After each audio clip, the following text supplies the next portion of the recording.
Gentlemen, here we are. Our first ever. It's lights out. It's lights out and away we go. It's our first ever podcast and actual video together. Talking about construction. Reverse Construction is the YouTube channel, and we've thought of expanding into. Are you guys looking at the camera? Okay, no, just asking. I'm just asking so that I know, because I think I'm looking at you guys. Your eyes are in this direction. And I'm the only one. Confirming this. Okay, all right. My eyes, okay, it's fine. Myself. So yeah, this is our first video together, and well, my name is Matthew. This is Emmanuel. That's Victor over there, and we decided to do construction talks because this is our space. This is our industry. This is our industry. Yeah, this is something that we're passionate about. This is what we love doing, and so we just wanna strike up conversations about it and have fun while at it. What are we talking about today, Victor? We're talking about carbon emissions. Carbon emissions. Okay. Crazy topic. It's about to go down. It's about to go down today. And so maybe we could start by just getting to know, what do you think about the state of carbon emissions as far as construction is concerned? It's actually regarding to construction.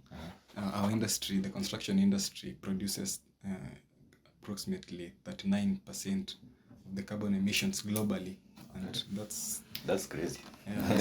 No other industry producer. We are the leading industry. We carry the weight in our back. And really, we should work at that. We shouldn't be at the top, though it necessitates, but we should look at ways on how to cut the carbon we are emitting to the environment. But on the same note, everything comes at a price. We are building everywhere. The pressure for housing, the pressure for infrastructure. It's so high. So like the emissions, we are just doing not that bad. The pressure is there. We're building every day. Especially with the current government that is planning to build around, was it 500,000 units affordable houses? So that means it will result to a lot of carbon emissions to the atmosphere. So that's where we are headed. What I like about this conversation is, when you, Victor, brought up, when you're just sitting and thinking, what should we talk about? And Victor was like, let's talk about carbon emissions. And deep down, I had a smile, and I was like, oh, this is war. This is war because we associate carbon emissions, especially if I may divert a little bit to automobile industry. We associate the use of petrol, diesel. We associate them more to carbon emissions, unlike electric cars. And since one of you is a petrol head, and the other is a fan of electric cars. This is going to be a good one. Actually, that's Tesla, to be specific. Tesla, aka Elon Musk. I'm the petrol head here. Even talking of the petrol head, some of the causes of carbon emissions, some of the sources of carbon emissions, in the construction industry comes from the use of the diesel engines and the petrol engines during the transportation. The transportation of the materials to site. That I think I will reserve my inputs in that, because if we were really that maverick, if we had the best vision for Earth, then we could have adopted electric vehicles about 100 years ago. But we held back. So I'd really like to say that the war on fossil fuels, I think it's over emphasized, because as we can see, like we are the leading industry. Construction, our output is 40% of global emission. Yeah. Yeah. You just try to imagine that. We are overdoing what we are doing here. Yeah. So I think we should focus more on construction.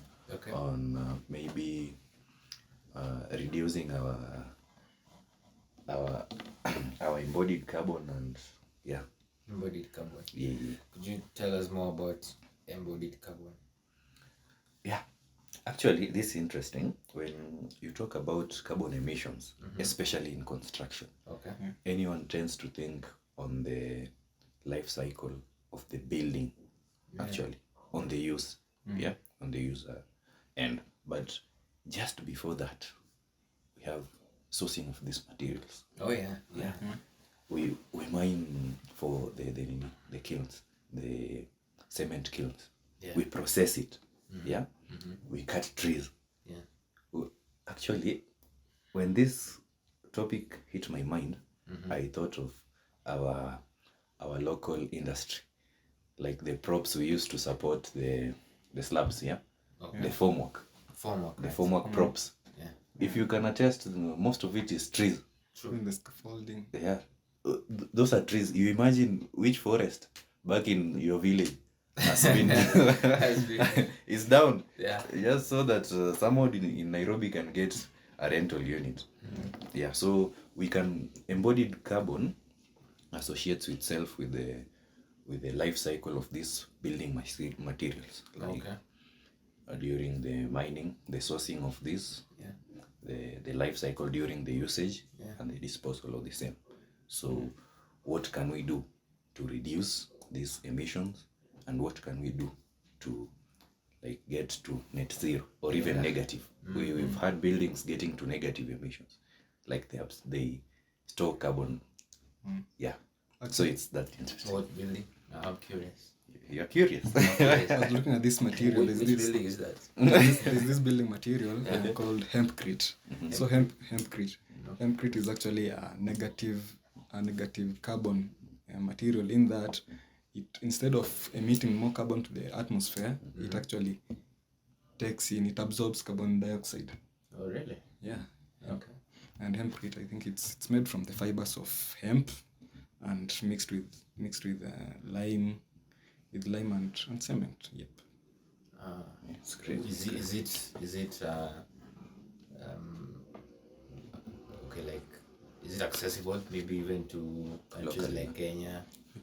Or No, I think that's the problem, because in Kenya we have still not legalized marijuana, so so for the manufacturer, He's driving for the Wajakoya effect. maybe that's what the guy was pushing for the use of the industrial use of hemp. I don't think so. Yeah. I don't think so. But I like the idea of having something that helps economically, but I don't think that was his interest. My subjective opinion, though. Okay. So I think one of the things that we've realized is it's definitely a concern, because we have things like global warming. Yeah. And it's not like we're going to change it or so suddenly or spontaneously, because even the damage itself was gradual. Yeah. We didn't start using concrete. Actually, on the same point, I was really worried, because my thoughts were telling me that Africa, we are not that much responsible for global warming. Our industrialization just started the other day. When the Europe and its counterparts were heavily industrializing, we were still hunting and gathering. Now we are facing the consequences. They're facing the But that does not necessarily put us to a point where we avoid this. Absolutely. Yeah, it is our responsibility, because the effects are quite devastating. You've seen the long dry spell. Dry spell. Okay. I'm sure that wasn't aiming at anyone in particular, but we understand. Yeah, so Mount Kenya here, we cannot go there skiing. Yeah. The last time I was there was snow. Did you try ski? I didn't. Oh, you couldn't? I couldn't. There was no snow. There was no snow. So guys, how do you think the construction companies can do to reduce the carbon emissions to the atmosphere? Like how can we solve this problem? Well, for me, it's not really a quick solution. It's not a quick fix. Yeah. But it boils down to the construction materials themselves. Because agreeably, we may not be, at least for now. Maybe the future generations have something solved for us, but at least for now, I am not sure.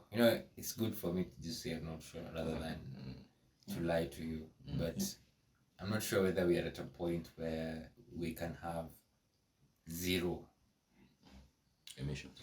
Zero Like emissions. zero. Yeah. Because even if, say, you decided to do a construction project, and you decide, okay, for the structural element, I'm going to use concrete, but for everything else, I'm going to find an alternative.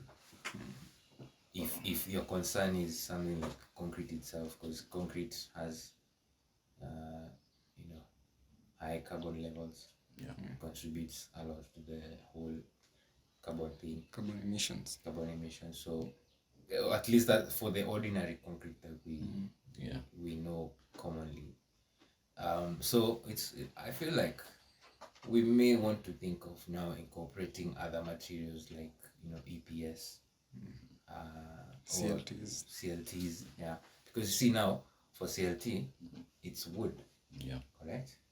But trees can, once you cut a tree, you can grow another. You can. It's like regenerative. There was an argument I once had on over the internet and this interviewer kind of embarrassed himself while at it because he was trying to make some guy look bad because of the fact that he was an environmentalist but a carpenter. Oh, But a carpenter. But this guy told him, look, trees can be cut, but you replace them and they grow. You get? But the issue is they take 70 years to grow. Not all. Now, the wood we use, I think. Hardwood. If you're talking about hardwood, yes. But at least you have the opportunity to plant more trees. Once you put concrete here, you can get rid of it. Remember the rule of thumb that cut one tree, plant two. So that's it. Yeah. Unless we get to a point where Elon Musk succeeds in getting us to Mars, which I don't think will happen in our generation. Not to be pessimistic. I just think but generally my argument is the solution to carbon emissions in construction right now. We may not bring it at a zero, but we could bring it to the minimum. Yeah, we can reduce. Yeah. What has an alternative? Try use the green alternative. Because I'm kind of a devil's advocate here between you two, because it's like I love petrol to some degree, I love electricity to some degree, and the reason why I may feel like electricity may not, or there's a question my brother asked me, and I felt that's a good question. See, when you talk about electricity being efficient as a energy providing source, or power source rather, and we asked ourselves, those batteries, they're made of lithium. Yeah. Lithium, once the battery is used, that's it. Cannot be used again. So where does that lithium battery go? Or at least It means as waste. Yeah, Yeah. It's just like even nuclear power.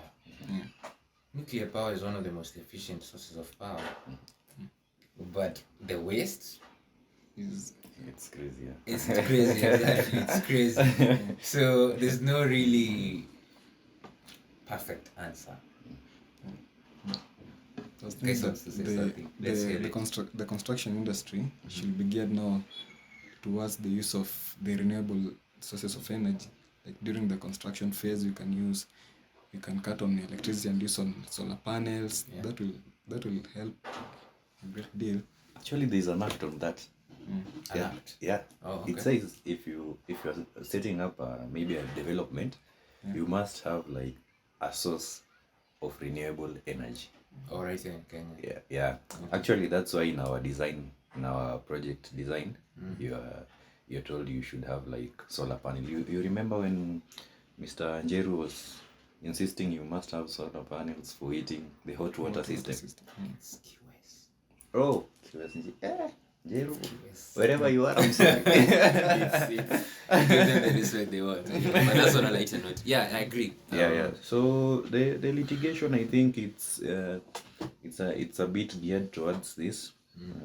I think the implementation, because even back at your home, I can attest there's no solar panel for heating water. Back in my place, there's none. Yeah.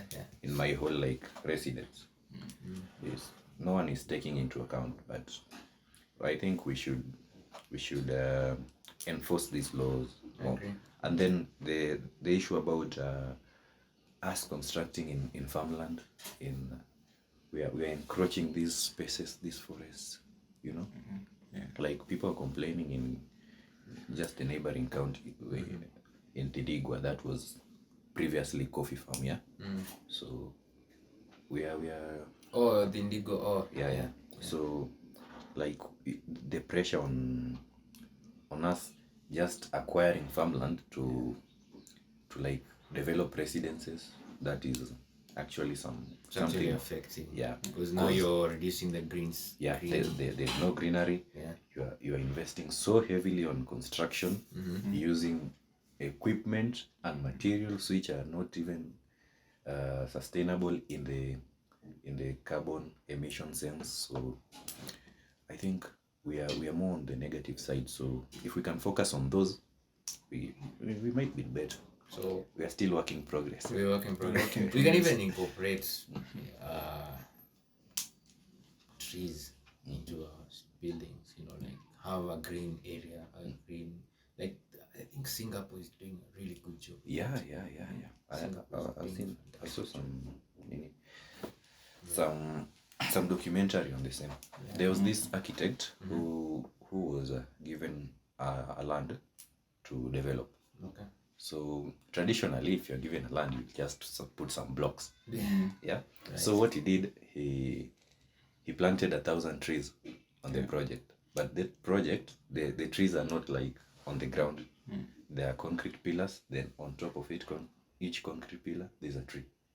So is that 1,000 concrete pillars? 1,000 concrete pillars. Wow. And 1,000 trees. So it looks magnificent. You should look for that project in Singapore. I think it's in Singapore. Okay. Yeah. So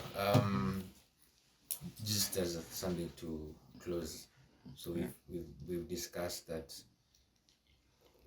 we should try and think of a way to minimize the usage of materials that emit carbon. And while at it, we may also try and incorporate greenery into our buildings, because that one, to some degree, it's like the neutralizing effect.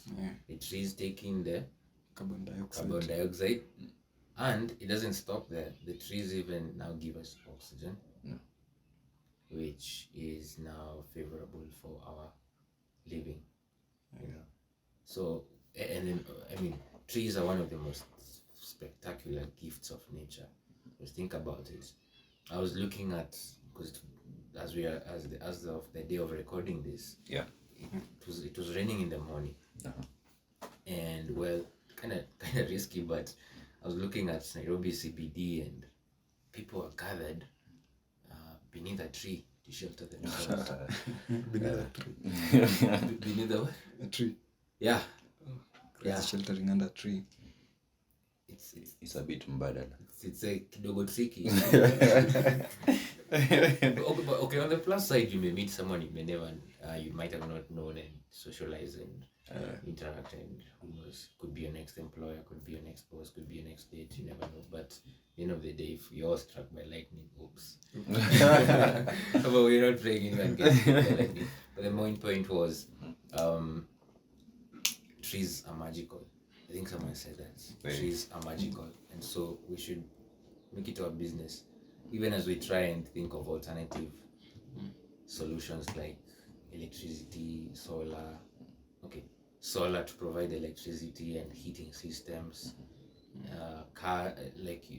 the machineries in construction to run on alternative power sources to reduce those emissions. I disagree. He wants to disagree. I can see it from a mile away. But it's okay. Let's agree to disagree. Everybody's having their own shots, parting shots, so you'll disagree with me on when you do that. Okay. So yeah, my take is that let's plant more trees.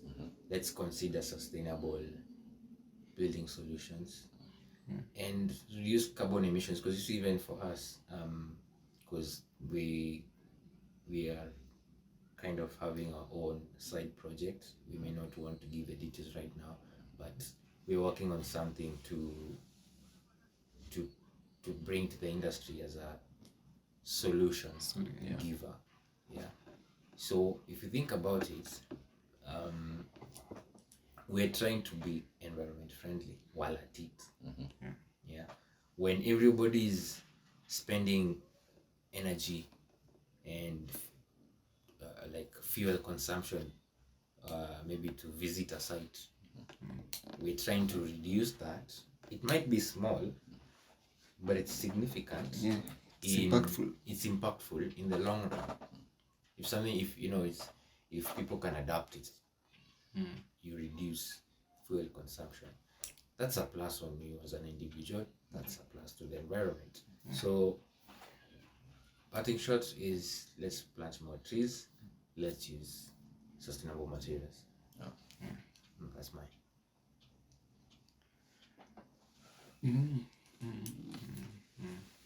Nimesema point zote.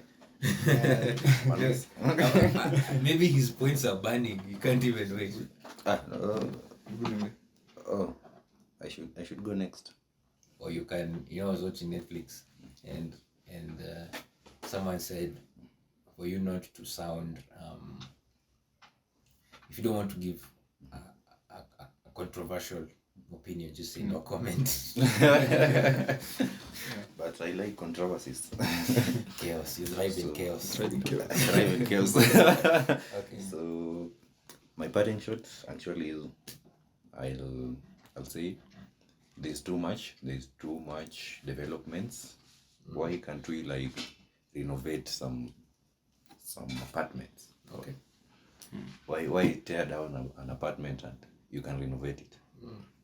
That's food for thought, yeah. Food for thought. Yeah, there are so many beautiful buildings in CBD.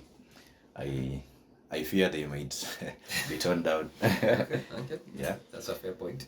Yeah, then we should. I think the fact that we go back to our rural places, we look at our mud houses and we think that is so backward in terms of materials. Reducing carbon emissions. Bricks are very good. Mud is very good in development. We can use it as some sustainable material. As a sustainable material, especially for us who are doing projects, maishonettes, these small projects. Okay. Yeah.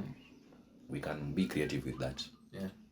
Yeah. Then also, I think we are going nowhere fast with the electrification of vehicles. The war. Okay. Yeah. So we should focus more on construction. yeah, we carry the weight. Yeah, that's my parting shots. So I can also add on that for this to reduce the carbon emissions actually in the construction industry, one of the challenges that we are facing in Kenya right now is that there are no regulations fostering promoting the development of like sustainable and green buildings yet. So it should be, the regulation should put that into account and also encourage the construction firms on the use of the materials, and also there's this the green building rating systems. Yeah. That I think should also be taken into account, and yeah. I think Architectural Association of Kenya established such a system. Last Safari or something. Safari Green Index. Safari Green Index. So maybe if we could, and also of course EDGE, EDGE certified buildings. LEED. We have Kenya Green Building Society, KGBS. So they should be at the forefront. Championing for the green buildings. Championing for green buildings, because I mean, green buildings are not just good; they also look pretty. I mean, geez, I want to go to Singapore and just chill there, and just chill and exist. So yeah, I think that will be it for now. But we would also like to hear what you think about carbon emissions in construction and the solutions that can be provided, because here we may be having the conversation, but we're also learning.